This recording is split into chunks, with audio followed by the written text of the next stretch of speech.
Welcome, engineers! Today we're looking at the Electrical Power Interactive Calculator, a tool that solves one of the most fundamental problems in electrical engineering, calculating power relationships using Ohm's law and Joule's law across different circuit parameters. Let's examine the inputs. First, you'll see the Select Calculation mode dropdown with 6 options. Calculate power from voltage and current, calculate power from voltage and resistance, calculate power from current and resistance, calculate voltage from power and current, calculate current from power and voltage, and calculate resistance from power and current.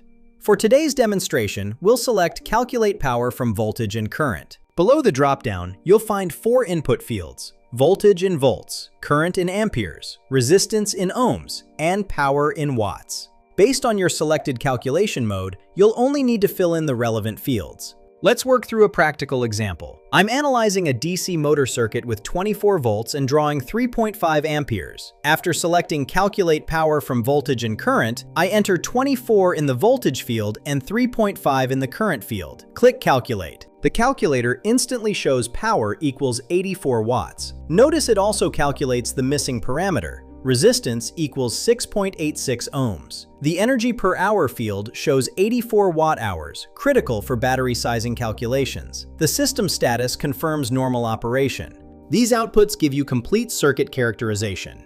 Power tells you heat dissipation requirements, resistance helps verify component specifications, and energy per hour is essential for runtime calculations and energy cost analysis. Remember, always verify your calculation mode matches your known parameters. Selecting the wrong mode is the most common error. Find the link in the description below.